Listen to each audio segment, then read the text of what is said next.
Salve a tutti ragazzi e bentornati sul canale. Ve lo dico subito, alla fine di questo video io e voi avremmo qualcosa in comune.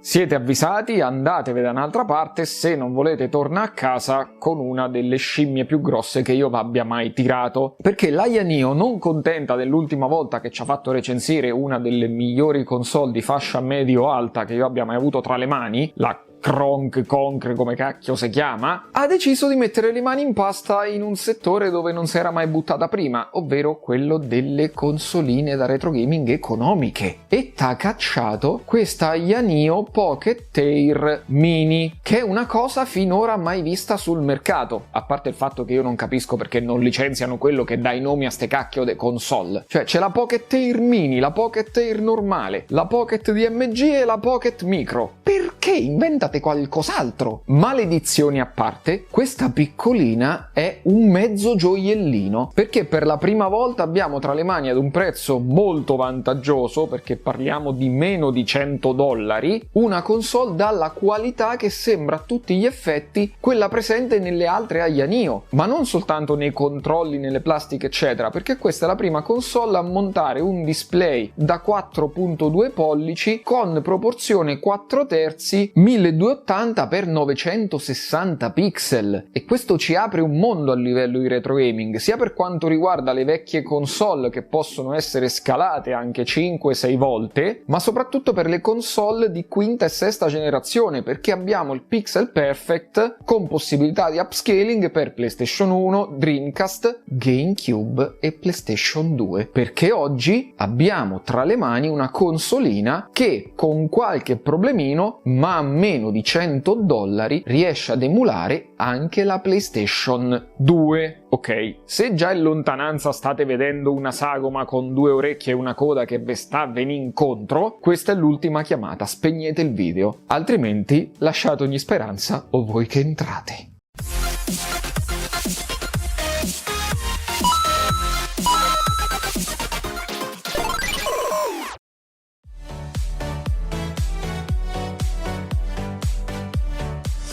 Unboxing abbastanza rapido in realtà, perché questa volta c'è ben poco all'interno della confezione. Innanzitutto partiamo col dire che ci viene almeno indicata la versione che abbiamo scelto, nel mio caso la più potente, quella con 3 GB di RAM e 64 di memoria interna. All'interno troviamo subito il manualino di istruzioni, perché la Yaneo quando dice io vado al risparmio, va al risparmio sul serio. Non c'è manualino né nulla, c'è soltanto il codice QR dove andarlo a visionare in digitale. Subito sotto c'è la nostra consolina, poi questa adesso ce l'andiamo a spulciare per bene, e come ultimo componente c'è soltanto il cavetto di ricarica da USB tipo A a USB tipo C, addirittura senza brand né nulla, ve l'hanno dato proprio così per dire guardate ci avanzava, prendetevelo poracci. Andiamo a controllare se c'è la sorpresa sotto. E con terribile rammarico che chiudiamo questo unboxing. Non tiro nemmeno via la scatola come faccio di solito per la tristezza. Partiamo dal formato. Come potete vedere è abbastanza piccolina, e tanto per darvi il solito metro di paragone, questa è la differenza con la Retroid Pocket Mini. Non fatevi però ingannare dalle dimensioni dello schermo che la fanno sembrare molto più piccola, perché in realtà le due console sono davvero simili a livello di formato. Questa che ho io di Retroid Pocket Mini è la prima versione, quella dove i furboni avevano detto ma sì dai, nascondiamo lo schermo sotto la scocca perché almeno ha le proporzioni 4/3 che tutti vogliono. Sì, geni del male, perché se no qua sotto in realtà ci sarebbe un display ben più grande che ormai hanno inserito soltanto nella seconda versione della Retroid Pocket Mini. Nella parte inferiore troviamo due speaker stereo posizionati direttamente sotto, che comunque si sentono bene, hanno un buon audio e non rischiate di andarli a coprire mentre giocate.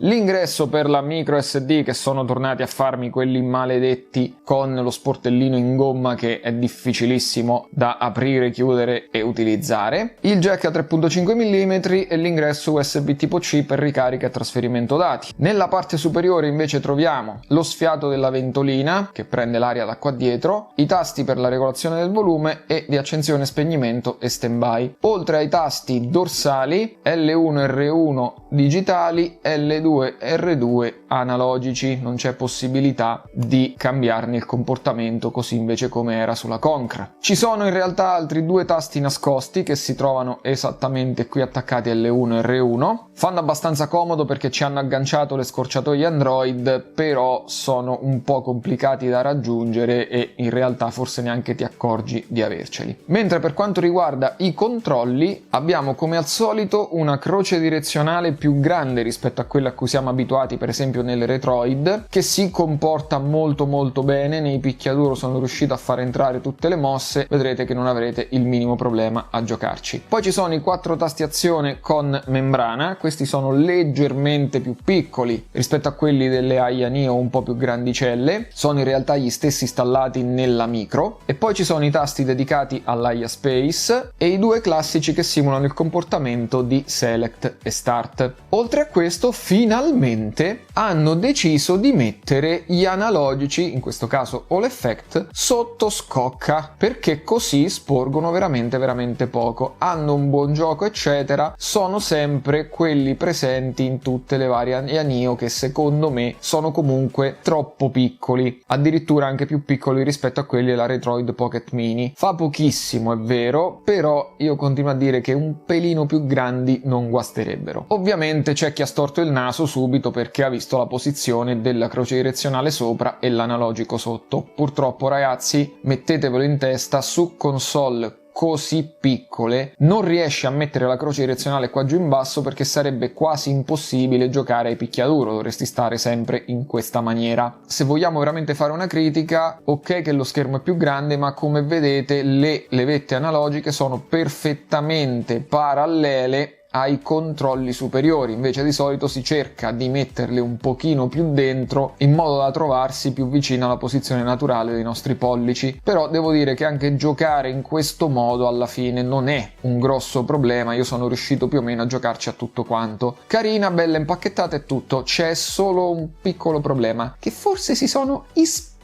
un tantino troppo alla Retroid Pocket Mini. Ok, non voglio fare l'avvocato del diavolo e se effettivamente le vedete da davanti dite bah, tutto sommato sembrano 2 console diverse. Vista di fronte potrei anche darvi ragione, ma vediamola da qualche altra angolazione. Sul retro sembrano la stessa identica console, cambia la trama dei forellini per prendere l'aria. I dorsali sono praticamente identici anche nel feedback e i grilletti stessa cosa, non fosse che questi dell'Aya Neo sono leggermente più grandi. Accensione, spegnimento e tasti del volume si trovano nella stessa identica posizione, così anche come lo sfiato della ventolina, però da notare che qui l'Aya Neo ha messo al contrario la trama delle plastiche rispetto alla Retroid, allora non è uguale. Di lato hanno la stessa identica bombatura, nella parte inferiore, a parte i 2 speaker, è tutto identico spiccicato. Micro SD, ingresso da 3.5 mm, ingresso USB, addirittura la posizione delle viti per montare la scocca. E quindi sì, sono 2 console diverse, per carità, però forse l'Aya Neo questa volta si è leggermente ispirata troppo a un suo competitor. Di questa piccolina ne hanno fatte 3 diverse colorazioni, c'è l'Aurora Black, quella tutta nera, la Retro White che è bianca e rossa e la Retro Power invece che è questa che abbiamo qui oggi e che è la colorazione della versione più potente. La vera differenza però la fa il display, perché questa volta abbiamo tra le mani la prima consolina con display 4/3 da 4.2 pollici e risoluzione 1280x960 pixel, una risoluzione finora mai toccata da nessuna console di fascia bassa e che ci permette di arrivare ad upscaling molto importanti, soprattutto per il fatto che è 4/3 la diagonale e questo significa pixel perfect per PlayStation 1, PlayStation 2, Dreamcast, GameCube, GameCube e non troppe bande nere invece per quanto riguarda le console a 8-16 bit o anche le portatili. È vero, ci sono dei bordi neri, delle bande nere importanti ai lati, però viste le dimensioni secondo me non dà troppo fastidio. Se proprio non lo volete vedere, prendetevi la versione nera che nasconde un po' il tutto, che si confonde con la scocca. Devo fare una critica per quanto riguarda il display, non tanto per l'angolo di visione che risulta abbastanza buono, si riesce a vedere più o meno da tutte le angolazioni, si percepisce un po' di più il cambio sull'asse verticale, ma non è una cosa a cui fate molto caso quando giocate, ma è relativo più che altro al touch. Vi capiterà più di una volta che mentre magari scorrete, lui prende per sbaglio un click e ecco che vi entra magari in una cartella che non ve ne può fregare di meno. Funziona comunque tutto, si riesce ad utilizzare bene anche per quanto riguarda l'esperienza Android, però più di una volta mi è successa questa cosa del click fantasma che mi ha dato un po' fastidio, sono sincero. A parte questo, quello che mi colpisce di questa Yaneo è che a livello qualitativo, messa a confronto della Retroid Pocket Mini, sembrano identiche, stessa identica qualità, stessa compattezza, stessi controlli, stesso tutto. È questa la vera marcia in più della Pocket Air Mini, o come Dio solo sa se chiama, perché parere personale, con tutte quelle che ho recensito e che mi sono state sequestrate, io non ho mai avuto tra le mani una console da meno di $100 così ben costruita.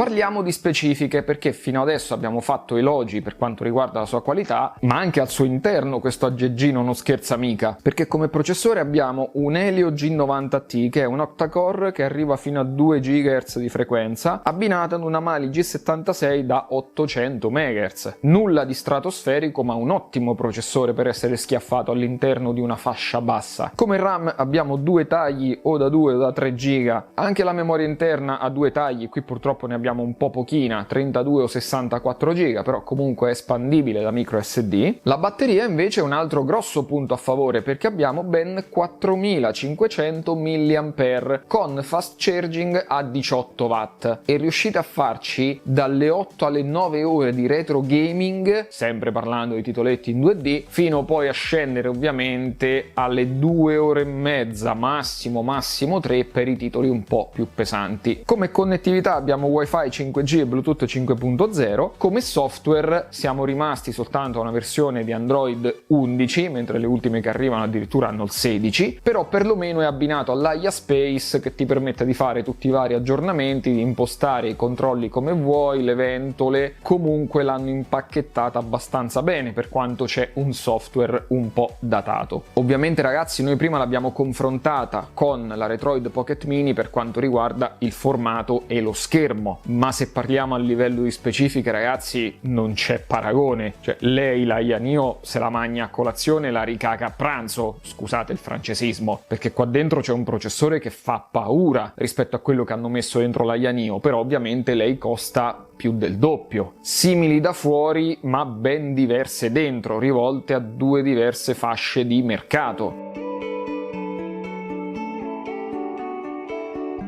Arriviamo adesso alla ciccia, cioè vediamo fin dove riesce a spingersi questa piccolina di fascia bassa. Non sto di nuovo a rispiegarvi tutta la questione dell'Aya Space sul software perché l'abbiamo già visto la scorsa volta nella recensione della Concr. Qui, trattandosi di una console Android, è più o meno la stessa identica cosa, ha delle personalizzazioni, oltre al fatto del launcher che non è appunto quello Android ma è l'Aya Space, e c'è ovviamente la possibilità di cambiare la velocità, la potenza del processore. Ci sono 4 modalità anche personalizzabili, la Eco, la Balanced, la Gaming e la Max. Vi do innanzitutto un consiglio: prima di giocare a qualsiasi cosa cambiate dalle impostazioni dell'Aya Space la disposizione dei tasti, soprattutto se siete amanti del Dreamcast, della PlayStation, della PSP eccetera, perché se no ve li troverete tutti quanti al contrario se mantenete la disposizione Nintendo. Partendo dalle console più tranquille a 8 bit, a livello di prestazioni non avete il minimo problema, anche se mantenete le modalità modalità Eco o Balanced, quelle che danno praticamente meno potenza ma che garantiscono più durata della batteria. Lo schermo si comporta bene nonostante sia un LCD, ha dei colori abbastanza accesi, per fortuna ha una diagonale da 4.2 pollici, quindi è anche abbastanza grande e nonostante le bande nere che si creano ai lati perché qui non c'è Pixel Perfect, riuscite comunque a sfruttare una buonissima area dello schermo. Potete usare se volete anche uno stretch per occuparlo tutto quanto perché la deformazione non è poi così tanta, e questo ve lo consiglio soprattutto se siete amanti delle console a 16 bit, quelle di quarta generazione. Se sei un purista scegli di mantenere il Pixel Perfect con un upscaling anche a 3 o 4x, se dici ok io ho il display che già è piccolino per me da 4 pollici, sfruttiamo tutta quanta la diagonale in modo che non sto a ciecarmi. Secondo me questo è un ottimo compromesso per ambo le parti. Ovvio poi se ci andate a buttare sopra i titoli del Game Boy Advance con la diagonale 3,5, lì ve lo consiglio proprio personalmente, strecciate più che potete perché la differenza si nota non si nota e l'esperienza di gioco non viene assolutamente penalizzata. Per console portatili invece per esempio come il Game Boy e il Game Boy Color lì avete poco da fare, però bene o male comunque vi rimane una buona diagonale utilizzabile che comunque è superiore a quelle di molte altre consoline di fascia bassa che abbiamo già visto. Per quanto riguarda il Neo Geo invece ve lo dico quasi come se fosse una regola non scritta, fate lo stretch come dannati perché è davvero fenomenale. Se fosse stato un AMOLED sarei fisicamente venuto a casa vostra a darvi i soldi per comprarla, non è vero, non sono così ricco, però ideologicamente l'avrei voluto fare. Se siete amanti di questi vecchi titoletti arcade da sala giochi, vi assicuro qui il Neo Geo ne vale assolutamente la pena. Ma andiamo a vedere invece come si comporta con le console per cui è stata progettata, se vogliamo, ovvero quelle dove possiamo sfruttare il Pixel Perfect. Partendo dalla PlayStation 1, le prove che state vedendo sono a 720p e con la modalità Balanced nei titoli che ho provato non ho avuto il minimo rallentamento o glitch. Ho iniziato ad avere dei problemi con il Nintendo 64 invece, lì sono dovuto andare in modalità gaming, mantenendo però le stesse impostazioni, quindi sempre 720p. La PSP sul display 4/3 un po' fatica invece, per carità qui arriva ad occupare quasi 4 pollici di diagonale, però la proporzione non è a suo favore e qui mi viene da sconsigliarvi uno stretch in verticale perché lì si deformano veramente troppo i giochi. Però invece il lato positivo riguarda le prestazioni, perché sono riuscito a farci girare tutti i titoletti rimanendo in modalità gaming e ho avuto qualche piccolissimo freeze soltanto nei titoli notoriamente più pesanti che comunque però risultavano giocabilissimi. Il Dreamcast ragazzi, se per caso siete amanti della console di casa Sega, arrendetevi perché praticamente avete la scimmia già dietro di voi, cioè ve lo dico, vi stanno venendo i brividi sul collo. A 1280x960 di risoluzione il Dreamcast, sfruttando tutto lo schermo, è qualcosa di atomico. A livello visivo è bellissimo, io adoro vedere questo sistema emulato così bene su retro console così piccoline, proprio mi piange il cuore dalla gioia quando vedo ste cose. A onor del vero c'è da dire che i titoletti più pesanti, ma giusto quei 2 o 3 titoli come per esempio Segarelli, lì se proprio volete mantenere questa qualità grafica vi consiglio di attivare la modalità Max. Passiamo ai top di gamma e adesso qui la questione si complica abbastanza. Come sappiamo, quando abbiamo dei processori un po' risicati l'emulazione del GameCube diventa parecchio macchinosa. Ecco, te pareva mi si è finita la batteria, mi tocca rifare tutta quanta l'inquadratura da capo. Ah, che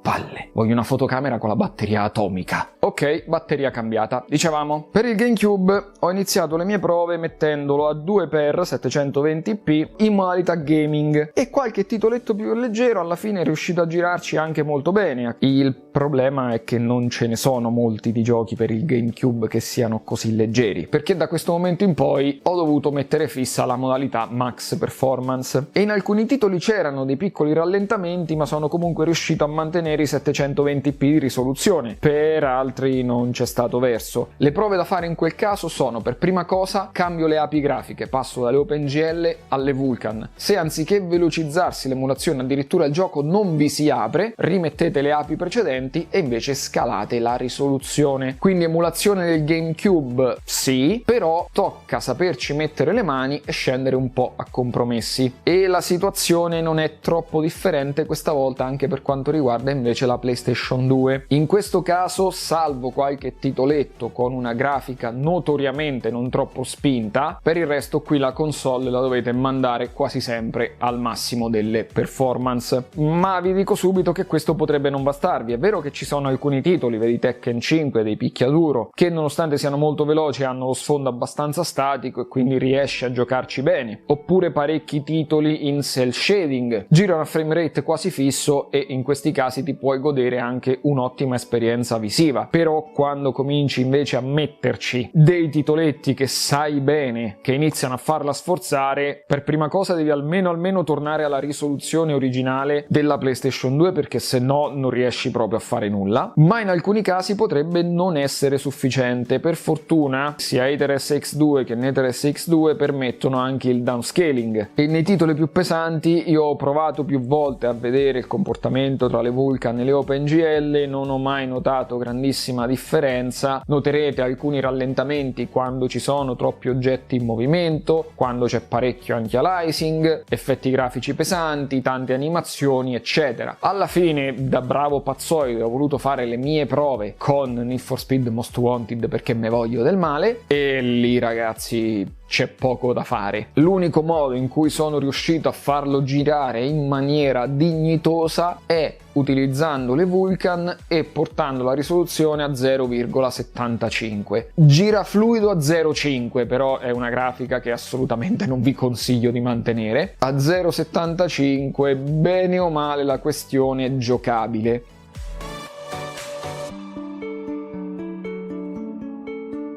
Bene, siamo arrivati a mettere le mani al portafogli, perché come al solito la Yaneo fa i bundle in base al momento in cui la compri. Quindi ci sarà un'offerta limitata a tempo, un early bird del prezzo, quello a cui siamo abituati normalmente su Indiegogo, mentre c'è ancora la campagna di crowdfunding, e il prezzo di vendita finale. Da 2 GB più 32 di memoria interna va dai $70 ai 90, mentre quella da 3 più 64 va dagli 80 ai 100. Tu con $100, se vuoi la versione più potente, ti becchi il prezzo finale, ti porti a casa una consolina di qualità costruttiva a Yaneo che riesce ad emulare in parte, sporcandoti un po' le mani, anche il GameCube e la PlayStation 2.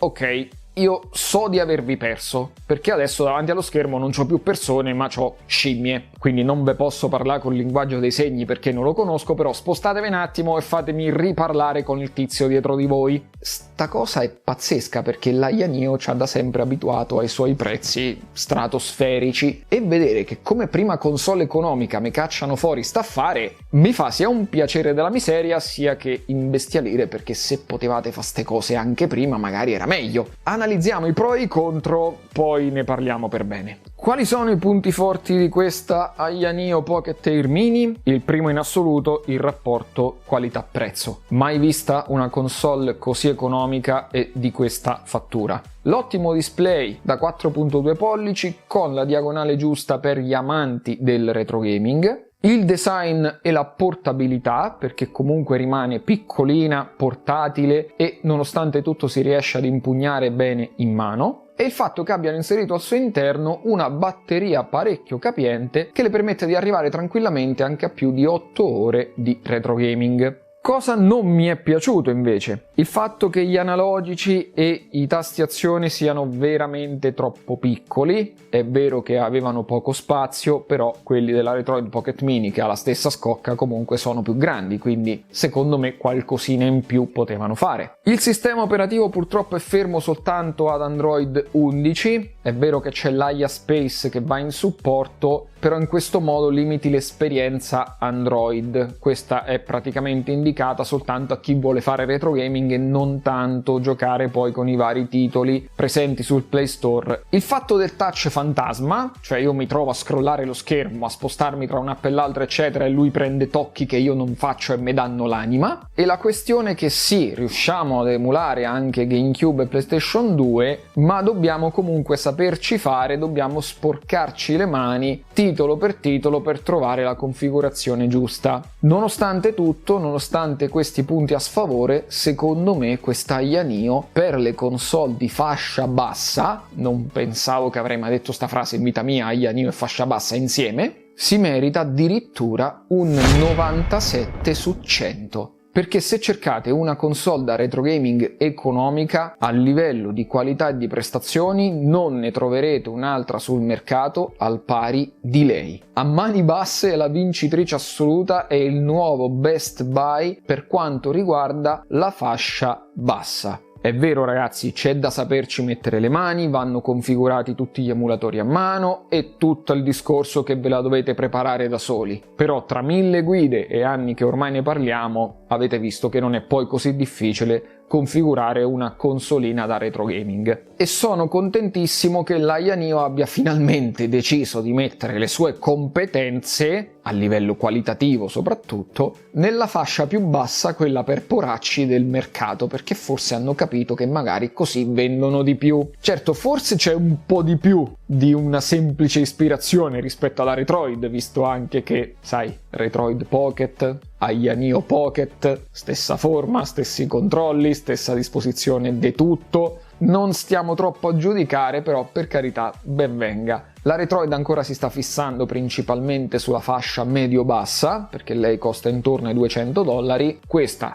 con queste performance e questa qualità, che costa la metà, è tutt'altro mercato, ma sicuramente può essere una scelta interessantissima e da tenere sott'occhio. Detto questo, non ho idea di quando sarà disponibile sul sito ufficiale, di quando sarà presente su Indiegogo. Io appena saprò qualcosa vi metterò i link in descrizione, ma tanto non farò altro che una ricerca su Google, un po' come tutti voi. Non credo che ci voglia molto, perché la Yaneo comunque ne sforna parecchie di console, quindi credo sia questione di settimane. Bene ragazzuoli, per i pochi sopravvissuti al combattimento con la vostra scimmia, spero vi sia piaciuta la recensione e ci vediamo alla prossima. Ciao ciao!